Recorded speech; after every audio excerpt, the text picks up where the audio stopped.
부르짖음의 의미라는 제목으로 말씀 전할 때에 많은 은혜 받으시기 바랍니다. 사랑하는 하나님, 우리에게 주님께 예배하고 기도하고 말씀을 읽고 묵상할 수 있는 특권을 주시니 감사합니다. 또한 우리가 주님께 나아갈 때마다 우리와 만나주시니 감사합니다. 이 시간 단상에서 말씀이 선포될 때에 주님을 더욱더 아는 은혜가 넘치게 하여 주시옵소서. 말씀을 통해 우리가 변화되고 영적인 성숙이 이루어지게 도와주시옵소서. 예수님의 이름으로 기도합니다. 아멘. 오늘의 핵심 주제는 기도로 요청하면 주님께서는 반드시 응답하신다라는 것입니다. 오늘부터 이제 우리 교회에 여름 수련회가 시작하는데요. 주제는 기도의 불을 켜자입니다. 이 시간 드리는 이 11시 예배가 이제 수련회를 여는 예배이면서 가장 중요한 수련회의 주제가 선포되는 시간이 될 것입니다. 기도는 우리가 쉽게 얘기하면 기도는 하나님과 대화하는 거예요. 보이지 않는 하나님이시지만 우리 안에 내주하시는 성령 하나님, 또 우리의 주변에서 항상 우리와 함께 동행하시는 우리 주님, 예수님, 또 하나님, 성령님, 그 삼위일체 하나님이 우리 안과 우리 밖에 항상 계시기 때문에 우리는 보이지 않아도 우리 주님께 기도하는 거죠. 대화하는 거죠. 단지 계속 우리 기도할 때가 어린아이들은 그러잖아요. 줄 때까지 막 떼쓰고 주세요, 이거 주세요, 저거 주세요 막 그러는데 이제 어린아이가 어른이 되어가면서 이제는 부모님한테 자기가 좋아하는 것들 이제 어버이날이나 생신날에 이렇게 선물도 드리고 좋은 날 와서 식사도 대접하고 그러는 것처럼 점점 주님이 원하시는 거를 할 수 있게 돼요. 믿음이 성숙하고 기도가 바로 이런 것이거든요. 일방적으로 말하고 그러는 것이 아니라 묻기도 하고 주님 뭐가 좋으세요? 주님 어떻게 할까요? 묻기도 하고 답하기도 하고 듣기도 하고 이러는 거죠. 이게 이제 기도하는 거죠. 대화, 서로 말하는 게 가장 그분을 잘 아는, 다른 상대편을 잘 아는 방법이기 때문에 기도가 하나님을 가장 잘 아는 방법들, 좋은 방법들 중에 하나입니다. 우리는 이번 수련회를 통하여서 기도의 방법에 대해서 배우게 될 것입니다. 혼자서도 기도할 거고요. 같이도 기도할 거고, 그리고 소리내서도 기도하고요. 그리고 침묵 가운데서 기도하는 방법들도 배우게 될 것입니다. 기도는 지금 현재 대한민국에서만 했던 게 아니죠. 구약시대부터 시작해서 신약시대를 거쳐서 기독교 역사 2000년 동안에 계속해서 많은 사람들이 기도했습니다. 그리고 그 기도의 방법은요, 전부 다 달라요.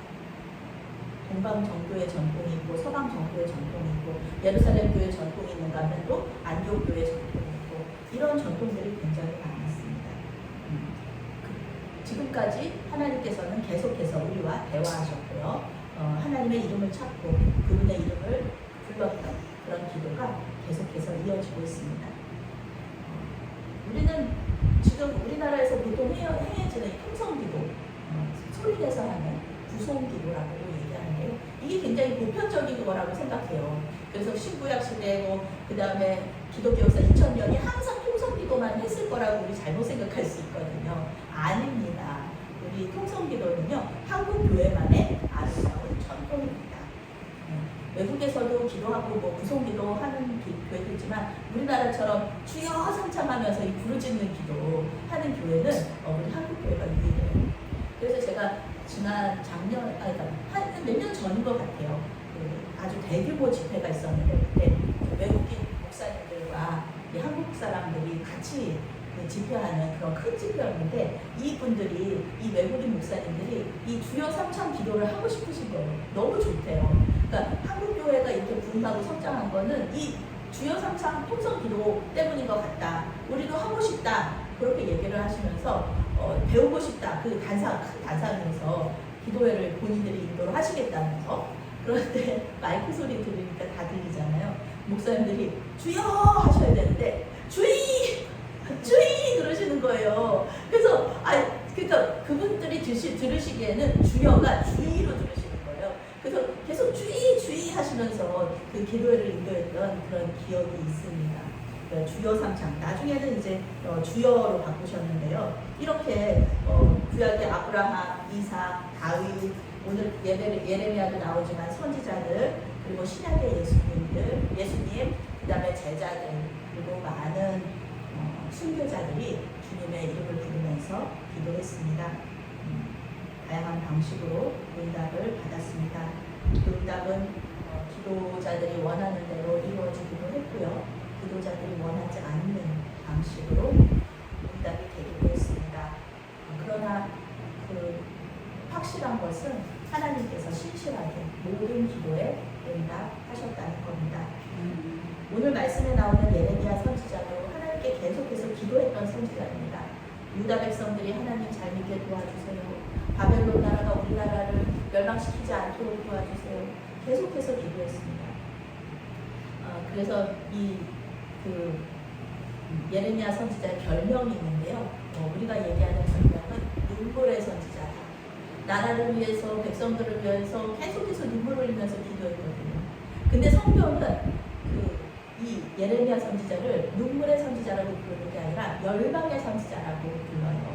열방을 향해서 말씀을 선포했기 때문에 열방의 선지자인데, 우리는 눈물을 흘리면서 계속해서 기도했다고 눈물의 선지자라고 예레미야 선지자를 부르고 있습니다. 나라 사랑하는 사람들이 예레미야 선지자를 많이 묵상하고 에바와 예레미야 말씀을 많이 묵상했습니다. 예레미야 선지자는 어린 나이에 하나님께 부름을 받았어요. 하나님의 말씀을 배워날 때 하나님, 저는 너무 어립니다 얘기하면서 처음에 거절했었거든요. 그래서 거기다도 이 말씀 선포하라는 내용이 다 하나같이 너네 바벨론한테 멸망할 것이다, 바벨론하고 사이좋게 지내라, 애굽을 멀리해라, 이런 얘기들만 하니까 이 백성들한테 또 왕한테 항상 이렇게 미움을 받았습니다. 결혼도 하지 말라고 하셔서 결혼 안 했고요. 계속해서 하나님 말씀을 전하게 되는데, 예레미야 선지자가 그렇게 외쳤던 것은 예레미야 선지자의 뜻대로 응답받지는 못하죠. 예레미야 선지자는 나라 안 망하기를 구했었는데 나라가 결국은 망하게 되는 것입니다. 예레미야 선지자 못하겠습니다 할 때가 많았어요. 하나님, 저 못하겠습니다. 그랬을 때마다 하나님께서는 내가 돕겠다, 내가 보호해주겠다, 내가 너와 함께 있어 라면서 계속 할 수 있도록 위로해 주시고 새 힘을 주셨습니다. 그래서 예레미야 선지자는 하나님과의 대화에서 힘을 얻고, 그리고 완악한 유다 백성들에게 하나님의 말씀을 대언하게 됩니다. 물론 그들은 듣지 않았어요. 그게 예레미야 선지자의 슬픔이죠. 죄를 짓다가 결국 심판을 당하게 됩니다. 1절 말씀 함께 읽겠습니다. 예레미야가 아직 12대 뜰에 갇혀 있을 때에 여호와의 말씀이 그에게 두 번째로 임하니라 이르시되. 오늘도 역시 예레미야 선지자는 하나님의 말씀을 전하다가 감옥에 갇혀 있습니다. 12대 뜰이라는 곳이 이제 감옥이에요. 지금 예루살렘 성은 바벨론 군대에 포위되어 있어요. 정말 풍전등화 같은 그런 때예요. 지금 이 바벨론 군대 워낙에 대단하니까 들어오면은 다 죽는데, 그래서 이제 예레미야 선지자가 이게 두 번째로 임한다 그랬잖아요. 그러니까 첫 번째 말씀은 무엇이냐 하면은 바벨론 왕에게 항복하고 싸우지 말아라, 이렇게 얘기한 거예요. 그래야지 백성들도 살고 왕도 삽니다. 그러니까 지금까지 하나님께 반역해서 우상숭배하고 죄 지었지만 이제 지금은 회개하고 하나님께서 주실 심판을 이제 받으십시오. 괜찮습니다. 하나님께로 돌아오면 됩니다 라고 얘기를 했는데, 그 결과가 무엇이냐 하면은 감옥에 가두는 것이었어요. 그래서 예레미야 선지자한테 하나님의 말씀을 대언한 것뿐인데 별소리를 다 했어요. 너는 매국노다, 너는 친바벨론파다, 그러면서 너는 간첩이고 스파이고, 그러니까 너를 살려둘 수가 없다, 막 이러면서 감옥에 가둬버린 겁니다. 예레미야 선지자는 하나님의 말씀을 대언했지만 이렇게 감옥에 갇히는 결과로, 그러니까 얼마나 슬퍼요. 눈에 다 보이는 거죠. 누구보다 나라를 사랑하고 백성을 사랑하는 예레미야 선지자에게 이와 같은 백성들의 반응, 왕의 반응은 너무 슬픈 거예요. 괴로운 거예요. 눈앞에 뻔히 보이잖아요. 어떤 일이 벌어질지 다 보이니까 너무 슬픈데, 하나님의 말씀이 그대로 이루어질 것인데 그것을 바라보기만 하는 것이 참 힘들다. 우리는 다 알고 있죠. 어떤 일이 벌어질지. 이와 같은 상황에서 예레미야 선지자에게 하나님의 말씀이 두 번째로 임한 것입니다. 첫 번째 말씀이 이제 전쟁하지 말라, 항복해라 이거였는데 그 결과가 감옥에 갇히는 것이라면 두 번째 말씀은 무엇일까? 그 순종의 결과가 항상 좋을 수는 없다. 그런데 이 두 번째 말씀은 무엇일까? 오늘 슬퍼하고 괴로워하는 예레미야 선지자에게 두 번째로 주신 하나님의 말씀은요, 위로와 평안입니다. 2절 말씀 함께 읽겠습니다. 이를 행하시는 여호와, 그것을 만들며 성취하시는 여호와, 그의 이름을 여호와라 하는 이가 이같이 이르시도다. 하나님께서 자기가 누군지 스스로 말씀하세요. 일을 행하시는 여호와, 그것은 역사를 주관하시는 분이라는 뜻입니다. 일을 행하신다, 역사를 주관하신다.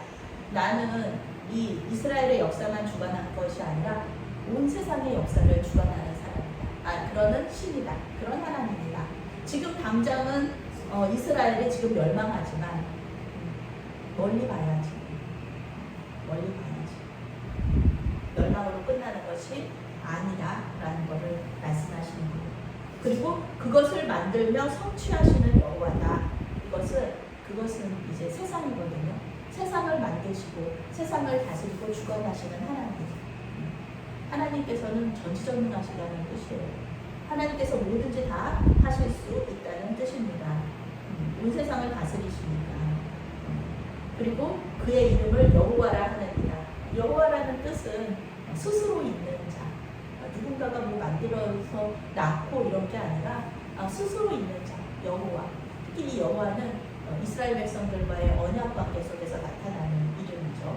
그러니까 내가 이렇게 전지전능한데, 내가 이스라엘의 역사를 주관하는 그런 하나님인데 이스라엘이 멸망하게 그냥 내버려 두겠느냐 얘기하시는 거죠.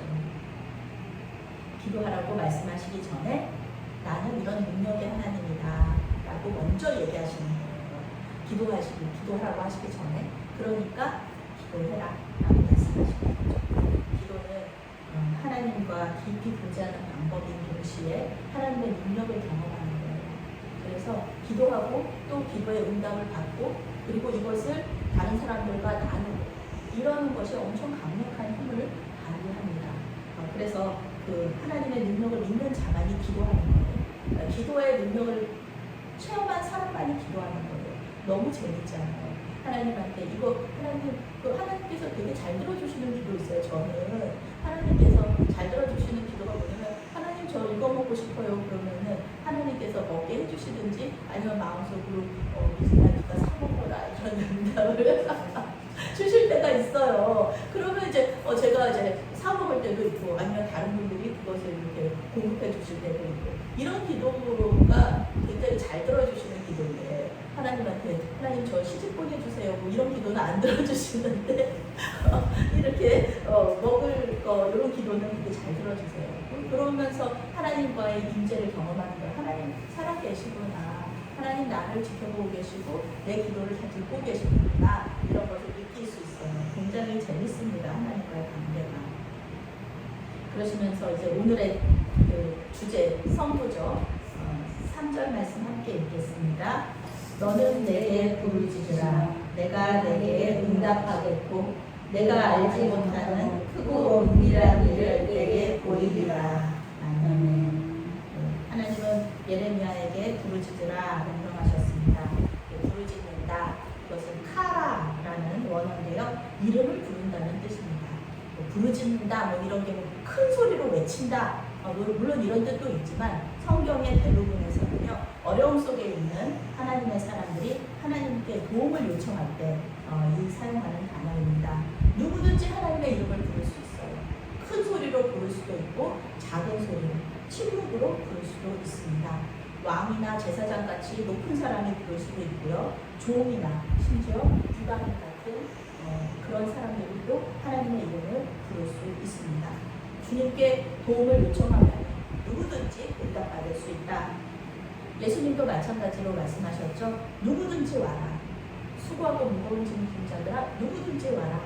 그러면은 그 짐을 하나님께서 책임져 주시겠다. 이런 말씀이거든요. 십자가의 능력을 받으면 누구든지 죄사함을 얻을 수 있습니다. 이것이 은혜이면서 선물이다라는 것입니다. 그래서 부르짖는다. 보통 우리가 부르짖는다 생각하면 큰 소리로 외치고 우리 통성기도하고 막 이런 거를 부르짖는다라고 생각할 수 있는데 개역개정 성경은 그런 뜻으로 번역을 했어요. 큰 소리로 말한다는 뜻의 부르짖는다라고 번역을 했는데 영어 성경은요 에스크라고 번역을 했습니다. 에스크. 그냥 에스크예요. 요청하는 거예요. 도움을 요청하는 거예요. 부탁한다, 요청하다 그렇게 번역했습니다. 소리의 크기와는 상관이 없다. 큰 소리나 침묵으로 주님의 이름을 부르는 것이 바로 부르짖는다의 의미입니다. 우리 소리 안 내고도 주님 부를 수 있잖아요. 소리 안 내고도 부를 수 있죠. 그런데 이 의미 속에서는 하나님의 응답을 기다리면서 그 이름을 부른다. 하나님의 응답을 믿으면서 그 이름을 부른다는 뜻을 가지고 있습니다. 우리가 누군가의 이름을 불렀어요. 그런데 대답이 없어요. 아니면은 알았어 그러면서 이제 귓등으로 들어요. 그러면 얼마나 답답하고 화가 나겠습니까? 그런데 하나님은 그렇게 하시지 않겠다. 내가 응답할 것이고 그러니 너는 아무 걱정하지 말고 나에게 모든 것에 대해서 요청하라. 이렇게 말씀하십니다. 에스크 뒤에다가 가능한 것만 요청하라 이런 거 아니잖아요. 네가 할 수 있는 것만 내가 할 수 있는 것만 요청하라 이런 거 아니잖아요. 그냥 무조건 에스크예요. 그러니까 무조건 모든 것을 다 하나님께 말씀드려도 된다라고 말씀하신 것입니다. 예레미야 선지자가 이렇게 기도할 때 응답은 뭐냐면요. 내가 알지 못하는 크고 은밀한 일을 보여줄 것이다 라는 것입니다. 예레미야 선지자의 기도는 그거였잖아요. 바벨론한테 멸망당하지 않는 거. 백성들이 하나님께로 다시 돌아오는 거. 그게 예레미야 선지자의 기도 제목이었는데 하나님께서는 전혀 다른 얘기를 하시는 거예요. 내가 알지 못하는 크고 은밀한 일을 보여줄 것이다. 사실 이게 더 좋은 건데 영적인 것들로 그렇고 선지자로서는 이게 더 좋은데 사실 눈앞에 보이는 거는 당장 백성들이 다 죽게 생겼으니까 눈앞에 보이는 거는 하나님이 멸망시켜 주시지 멸망당하지 않도록 도와주셨으면 좋겠다라는 거였지만 하나님께서는 다른 기도 응답을 해주시는 거예요. 크고 은밀한 일. 이거는 포도원이나 그 다음에 요새, 아주 강한 요새처럼 아무나 못 들어가는 그런 곳에 숨겨져 있는 그런 비밀, 놀라운 일들을 너에게만 보여주겠다. 부르짖는 자들에게만 보여주겠다. 이렇게 말씀하고 계시는 겁니다. 이거는 우리 사람의 생각으로는 전혀 상상할 수도 없고요. 생각할 수도 없어서 절대 알 수 없는 그런 일입니다. 가장 대표적인 일이 이제 예수님께서 이 땅에 오신 일이죠. 예수님께서 이 땅에 오셔서 사람으로 오셔서 십자가에서 죽으시고 우리를 구원하신 이것이 우리 사람이 절대로 생각할 수 없는 구원의 방식이었습니다. 예수님 당시에 많은 사람들이 예수님을 믿지 않았어요. 왜냐하면 이 방식 자체가 자기들은 하나님이 어떻게 사람으로 보냐, 십자가에서 죽는 거, 어린 양을 대신해서 사람이 죽는 게 무슨 죄사함의 그런 역사가 있을 수 있냐, 이런 것들이 사람의 생각으로는 있을 수가 없었기 때문에 이런 믿지 않았었던 거죠. 상상력과 지성이 빈약한 우리의 문제지 하나님의 문제는 아니다. 하나님은 지금까지 계속해서 유다가 구원받을 방법을 얘기해 주셨어요. 이제도 그 말씀 해주시는 거예요. 역사를 이미 알고 있는 우리는 예레미야 선지자의 마음을 이해하고 안타까워합니다. 이제 유다는 멸망당하고요. 많은 백성들이 죽고 바벨론으로 끌려갈 것입니다. 세상 사람들은 유다가 이집트와 바벨론 사이에서 외교 잘못해서 멸망했다. 예레미야가 처음부터 바벨론 편을 들어가지고 예레미야 선지자가 국정을 자꾸 이렇게 혼란하게 해서 멸망했다. 그렇게 말하지만요. 성경은 이렇게 말해요. 하나님의 심판 때문에 하나님이 심판하셨다. 유다가 멸망한 원인은 이 백성들이 우상 숭배하고 또 이웃에게 못할 짓을 많이 했기 때문에 심판받았다라고 성경이 말해주고 있어요. 이제 4절에서 9절은요. 하나님이 말씀하시는 크고 비밀한 일이 무엇인지를 구체적으로 우리에게 말해줍니다. 이것은 궁극적으로는 하나님의 구원 계획이에요. 예루살렘으로 그 70년 후에 이 백성들이 다시 돌아올 것을 말해주고 있는 것입니다. 그런데 사람이 상상하지 못하는 놀라운 하나님의 은혜가 또 있어요. 무엇이냐면은 남유다. 지금 북이스라엘은 160년 전에 망했거든요. 남유다는 이제 지금 망해요. 그런데 이 남유다와 북이스라엘을 모두 다 회복시켜 주시겠다는 약속이에요. 136년이네요. 136년 전에 멸망하여 아수르로 끌려간 북이스라엘 사람들, 어디서 어떻게 지냈는지도 모르는데 그 사람들도 하나님은 회복시켜 주시겠다 약속을 하시는 겁니다. 제가 이 말씀을 묵상하면서 조금 웃음이 나왔어요. 아니 70년, 그래 70년 정도면 한 세대니까 그래 회복될 수도 있지, 다시 돌아올 수도 있지. 그런데 136년이면 두 세대잖아요. 100년이 지난 거잖아요. 정말 그 북이스라엘 사람들이 아수르로 끌려가서 어떻게 됐는지도 모르는데 하나님께서는 그들도 돌아오게 해주신다는 거예요. 놀라운 일이지만 제가 그런 생각이 들었는데 그런 말씀 묵상하면서 또 웃음이 나면서 제가 또 생각나는 그 사건이 하나 있었어요. 무엇이냐면 이제 사라가 아들을 낳을 것이다 이런 얘기를 듣고 사라가 웃었거든요. 아니 무슨 이제 아기를 낳을 수 없는 몸인데 하나님이 이제 이거를 가능한가? 막 이렇게 했을 때 이제 웃었는데 저는 그걸 좀 이해가 안 됐어요. 아유 그러면 아멘으로 받아야지. 하나님께서 이렇게 귀한 말씀 주시는데 아멘으로 받아야지. 막 이렇게 웃을 수가 있나? 막 그랬는데 제가 똑같은 일을 겪은 거예요. 오랜만에 어떤 권사님하고 통화를 했어요. 예전에 제가 근무하던 권사님. 근데 권사님이 저한테 그러시는 거예요. 아유 목사님 빨리 좋은 사람 만나가지고 아기도 낳으셔야 될 텐데 그러시는 거예요. 그래가지고 제가 웃었어요. 그거는 믿음이 없어서가 아니라 그거 물론 그러면 너무너무 좋죠. 근데 저는 이제 제 몸을 아니까 그래서 사람도 이런 마음으로 웃었겠구나. 너무너무 좋은데 좋기는 좋지만 이제 그게 불가능하기 때문에 그냥 웃었던 건데 사람이 이런 마음이었겠구나. 그런 거죠. 과학적으로는 불가능하다라는 것이죠. 말씀 마찬가지예요. 70년 정도라면은 괜찮은데 136년이면은 가능할까? 이런 것이죠. 그런데 우리 생각에는 불가능해도 하나님은 하실 수 있다는 거죠. 우리는 못해도 하나님은 하실 수 있다. 우리의 생각으로 하나님의 능력까지 막을 필요는 없는 거예요. 우리는 그거 하나님이 어떻게 해? 그렇게 얘기해. 이건 하나님이 와도 안 돼. 막 이렇게 얘기할 때가 있지만 그거는 말이 안 된다.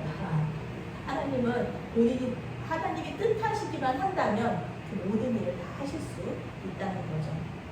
이제 예언자의 기도로 새로운 장이 열리는 거예요. 이게 굉장히 은혜예요. 우리가 기도해야 하는 이유가 여기에 있습니다. 기도하기 전에는 절망이고 낙심이고 근심이었어요. 어두움이었어요. 그런데 이제 기도하는 그 순간 기도를 딱 기점으로 해가지고 그 다음부터 소망이고 희망인 거예요. 기대인 거예요. 기도는 상황을 반전시키는 능력이 있다는 겁니다. 그래서 하나님은 예레미야에게 기도하라고 명령을 하십니다. 4절 말씀과 5절 말씀 함께 있습니다. 이스라엘의 하나님 여호와께서 말씀하시니라. 우리가 이 성읍의 가옥과 유다 왕궁을 헐어서 갈대아인의 창호와 칼을 대항하여 싸우려 하였으나 내가 나의 노여움과 분함으로 그들을 죽이고 그들의 시체로 이 성을 채우게 하였나니 이는 그들의 모든 악행으로 말미암아 나의 얼굴을 가리려 이 성을 돌아보지 아니하였습니다. 아멘. 그렇죠.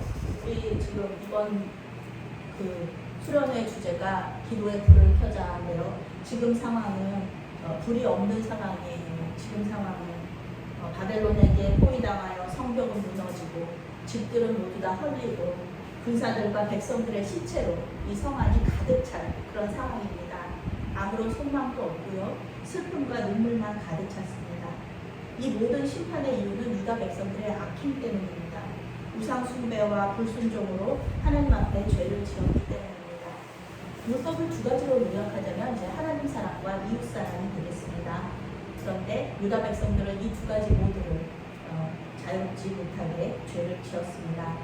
하나님의 언약 백성으로서 언약을 지키지 않으면 죽음으로 갚아야 하기 때문에 하나님은 멸망으로 그 약속을 지키십니다.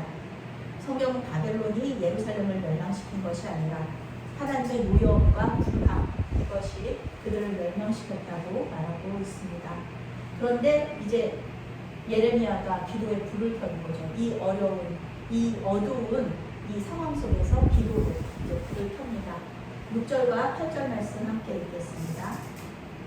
그러나 보라, 내가 이 성을 치료하며 고쳐 낫게 하고 평안과 진실이 풍성함을 그들에게 나타낼 것이며 내가 유다의 포로와 이스라엘의 포로를 돌아오게 하여 그들을 처음과 같이 세울 것이며 내가 그들을 내게 범한 그 모든 죄악에서 정하게 하며 그들이 내게 범하여 행한 모든 죄악을 사할 것이라. 아멘. 이제 예레미야가 기도함으로 말미암아서 하나님의 새로운 역사가 일어난다. 이러한 고통은 고통으로 끝나는 것이 아니라 치료와 평안으로 끝날 것이다 라고 하나님께서 소망과 기대를 갖게 하시는 거예요. 예레미야야, 절망적인 상황 같지만 이게 끝이 아니야. 더 좋은 것이 기다리고 있다 말씀하시는 거예요. 이제 70년 동안 땅과 사람이 깨끗해질 거예요. 지금 예루살렘과 유대 땅에는요 우상으로 가득 차 있어요.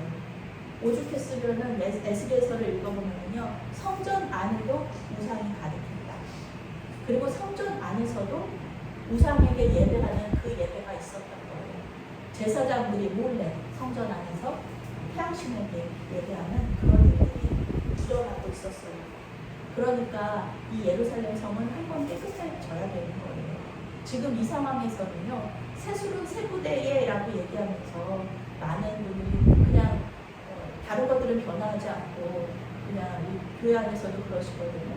목사님, 담임 목사님 바뀌면은 부목사님들이나 전도사님들 다 바꿔요. 세술은 세 부대라고 얘기하면서요. 그런데 이렇게 보면은 아시잖아요. 교인들이 변하지 않고 교회가 변하지 않으면요 아무리 담임 목사님 바뀌고 전도사님들, 부목사님들 바뀐다고 해서 그 교회가 변하지 않습니다.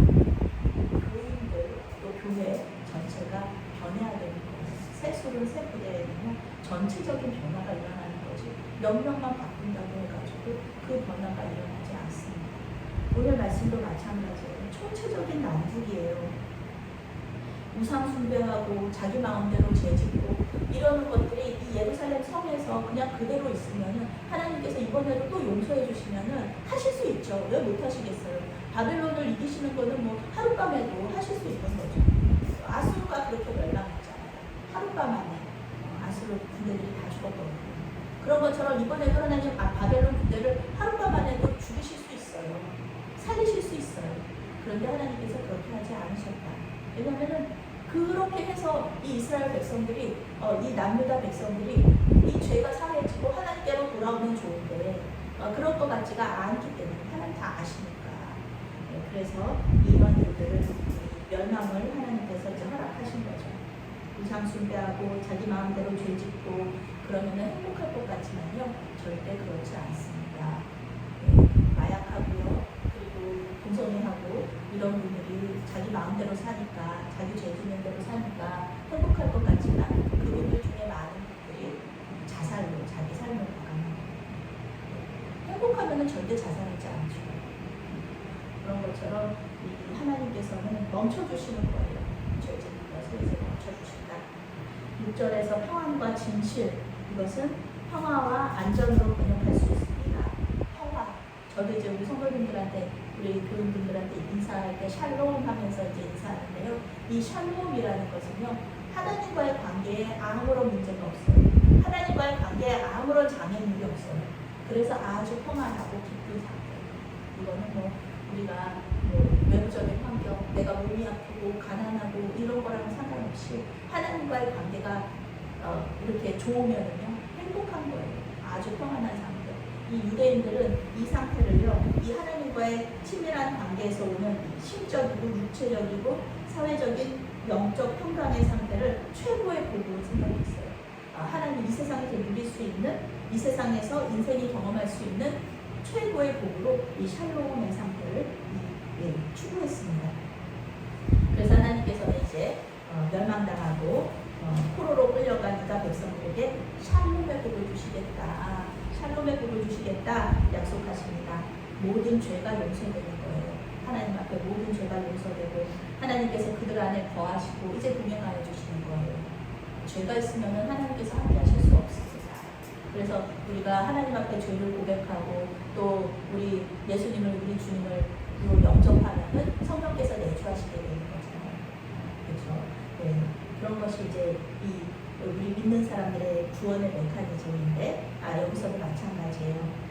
거룩하신 하나님께서 죄인들과 함께 하실 수 없기 때문에 이제 예루살렘을 깨끗하게 하시는 거죠. 70년 후면 우상들도 사라지고 70년 동안 노예 생활하면서 포로 생활하면서 사람들도 이제 하나님의 이름만을 부르게 될 것이다. 그리고 다시 돌아오게 되는 거죠.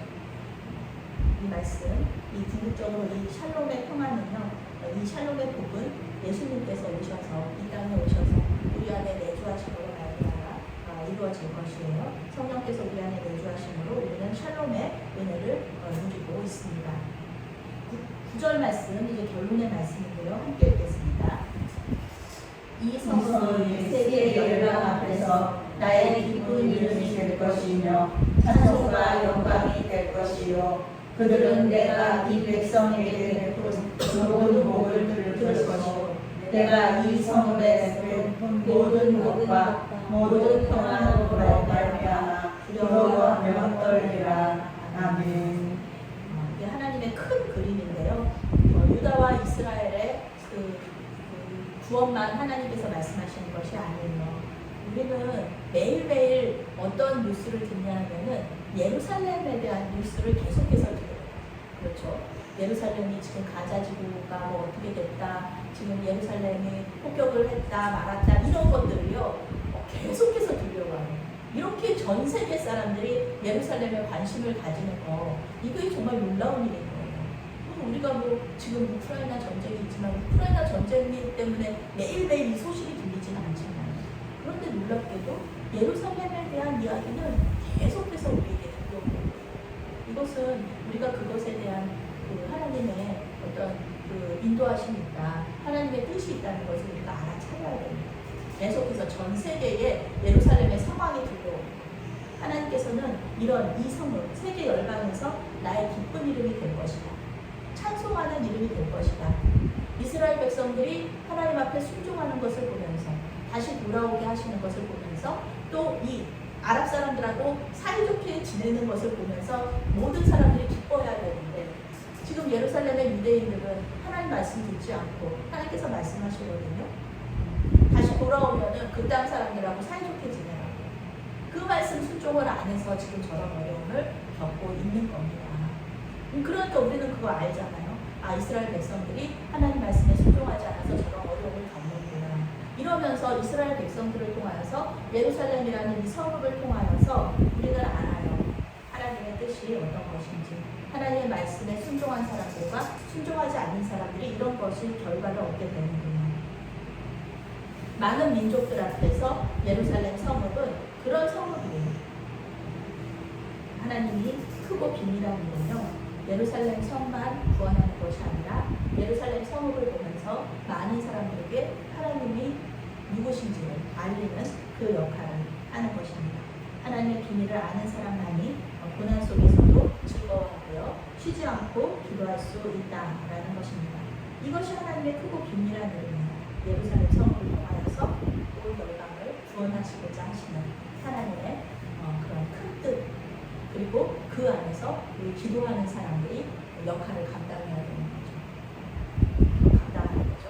이 어두운 그런 절망의 상황에서 기도의 빛을 비추는 그런 것을 이제 우리 때 하나님께서 원하시는 것입니다. 때때로 우리는 절망적인 상황에 처할 때도 있고요, 절망적인 상황에 처한 사람을 볼 때도 있어요. 그때 우리는 어떻게 하나요? 현대 의학으로 고칠 수 없는 병을 앓고 있는 사람들이 있고요. 그리고 길거리의 노숙자들, 그리고 아무 오갈 데 없는 어린 아기를 키우는 이 어린 미혼모들, 그런 거를 볼 때 우리는 굉장히 안타까워하고 또 슬퍼합니다. 우리가 할 수 있는 일이 없기 때문에 그렇습니다. 물론 우리 교회 모토가 지금 우리가 할 수 있는 일을 하자라고 하면서 우리 열심히 우리 성도님들과 저도 기도하면서 또 이렇게 돕고는 있지만 그게 궁극적인 문제 해결 방법이 아니라는 것도 또한 우리는 알고 있습니다. 그런데 오늘 하나님은요, 말씀을 통해서 궁극적인 문제 해결의 방법을 이야기해주고 계십니다. 절망적인 상황을 완전히 바꿔줄 수 있는, 반전시킬 수 있는 방법을 알려주고 계십니다. 그것은 바로 기도입니다. 기도할 때 하나님께서 그 문제에 개입하시고 일하시기 시작한다. 우리가 생각하지도 못하는 방식으로 문제가 해결된다는 것입니다. 주님께서 응답하신다는 것은 알았어 이렇게 얘기하시는 게 아니라 주님께서 응답하신다는 것은요, 행동을 전제로 해요. 행동하신다는 뜻이 들어있습니다.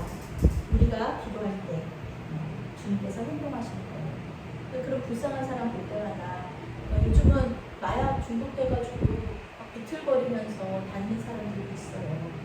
술 취한 거랑은 전혀 다릅니다. 보시면 아시겠지만 그럴 때 우리가 할 수 있는 일이 뭘까요? 우리는 그 사람을 위하여서 기도할 수 있으면 주님, 저 영혼을 불쌍히 여겨주십시오. 이렇게 기도하는 것, 하나님께서 그때부터 이제 일하기 시작하시는 거죠. 그 영혼을 위하여서. 그럼 여러분, 주님의 이름을 부르시기 바랍니다. 부르짖어라. 크게 부르짖지 않아도 좋습니다. 유창하게 주님께 말하지 않아도 좋습니다. 우리가 기도할 바를 알지 못할 때 성령께서 대신해서 강구해 주신다고 하시잖아요. 우리가 잘못 구할 수도 있어요. 괜찮습니다. 성령께서 말씀해 주세요. 잘못 구하는 거야. 이제 그 기도는 그만해. 라고 성령께서 우리에게 말씀해 주시는 거예요. 우리에게는 주님께서 가르쳐 주신 주기도문, 이는 큰 은혜예요. 예수님께서 주기도문이라는 좋은 기도문을 우리에게 알려주셨거든요. 주기도문을 진심으로 읽고 묵상해도 우리는 은혜를 받을 수 있습니다. 종교개혁자 마틴 루터는요, 이렇게 얘기했어요. 아침, 저녁으로 주기도문을 읽고 묵상해라. 그러니까 주기도문을 아침, 저녁으로 하루를 주기도문으로 시작하고 주기도문으로 하루를 마치라. 이렇게 권면을 했습니다. 이번 수련회에서는 통성 기도만이 아니라 여러 가지 기도의 방법에 대해서 듣고 실습하시게 될 거예요.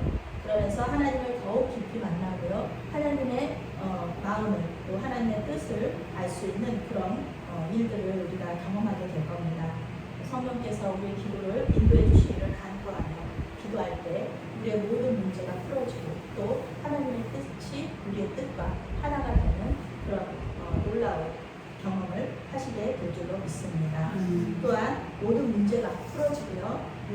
우리가 처한 모든 그 어두운 상황들이 우리의 기도를 통하여서 빛이 비추어지면서 소망과 기대로 반전되는 그런 놀라운 역사가 일어날 줄로 믿습니다. 아멘. 사랑의 하나님, 우리에게 연우 수련회를 할 수 있도록 도와주셔서 감사합니다. 기도의 불을 켜자라는 제목으로 수련회를 진행할 때에 주님께서 임재하시고 역사하여 주시옵소서. 우리가 주님의 이름을 부를 때 응답하여 주시사 모든 문제가 주님 뜻 안에서 풀어지는 놀라운 역사가 일어나게 하여 주시옵소서. 주님과 더욱 깊은 교제 가운데 들어가며 주님을 더 잘 알게 하여 주실 줄로 믿사오며 예수 그리스도의 이름으로 기도했습니다. 아멘.